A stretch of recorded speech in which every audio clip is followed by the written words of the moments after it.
সময় তখন ভোর ৩টে, চারিদিক নিস্তব্ধ।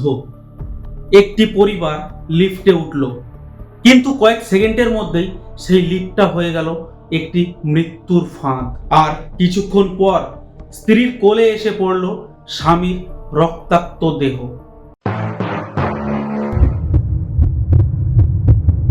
নমস্কার, আমি শীর্ষেন্দু আর আপনারা দেখছেন নির্ভীক দৃষ্টিকোণ। আজ আপনাদের যে ঘটনার কথা বলবো সেটি সাম্প্রতিক ঘটে যাওয়া আরজি করে মর্মান্তিক দুর্ঘটনার কথা। হ্যাঁ, ঘটনাটি ঘটেছে আরজি কর মেডিকেল কলেজ হাসপাতালে। সময় ভোর ৩টে নাগাদ।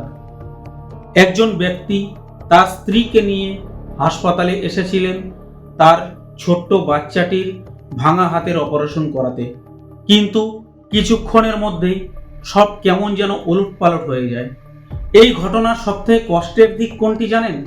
তারা এসেছিলেন তাদের ছোট্ট বাচ্চার ভাঙা হাতের অপারেশন করানোর জন্য, এবং অপারেশনের ঠিক আগে বাচ্চাটি বলে সে তার টয়লেট পেয়েছে, তাই তাকে টয়লেট করানোর জন্য অপারেশন থিয়েটারের পাশে যে টয়লেট রয়েছে তারা সেটা ব্যবহার করতে যান, কিন্তু সেটা তাদের ব্যবহার করতে দেওয়া হয় না। তাদের বলা হয় ৫ তলার ওপরে যে টয়লেট রয়েছে সেটি গিয়ে ব্যবহার করতে। ভাবুন তো, ওই টয়লেটটা যদি তাদের তখন ওই মুহূর্তে ব্যবহার করতে দিত, তাহলে কি এই দুর্ঘটনা ঘটতো? কখনো কখনো একটা জীবনের দাম হয়ে দাঁড়ায়। তারপর কি হলো? তারা যথারীতি তাদের বাচ্চাকে নিয়ে ৫ তলায় টয়লেটে যাওয়ার জন্য লিফটটি ব্যবহার করতে যান। তারা লিফটে ওঠেন। প্রথমে সবকিছু স্বাভাবিকই ছিল, কিন্তু হঠাৎ লিফটটা অস্বাভাবিকভাবে ওঠানামা করতে থাকে।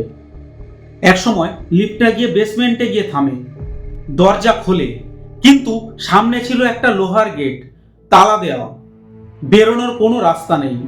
তারা চিৎকার শুরু করে, কিন্তু তাদের কেউ সাহায্য করতে আসে না।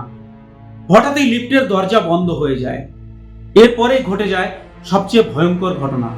সেই ব্যক্তি, অর্থাৎ যার নাম অরূপ, তিনি তার স্ত্রী এবং বাচ্চাকে লিফটের বাইরে বের করে আনেন, কিন্তু তিনি বেরোনোর সময় হঠাৎ আচমকাই লিফটের দরজা আবার বন্ধ হয়ে যায়, এবং ঠিক তখনই অরূপ বাবুকে নিয়েই লিফটের দেওয়ালে ঘষ্টাতে ঘষ্টাতে ওঠানামা করতে শুরু করে।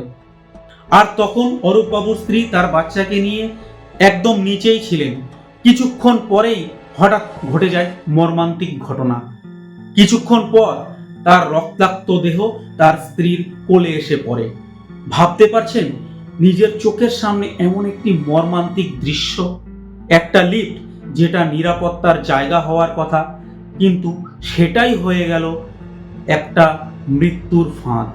জানা গেছে অরূপবাবুর মৃতদেহ সেখান থেকে উদ্ধার করতে অনেক সময় লেগেছে। এই ঘটনার পর উঠেছে অনেক বড় বড় প্রশ্ন। সেই লিফটটি খারাপ ছিল, কিন্তু সেটি চালু ছিল কেন?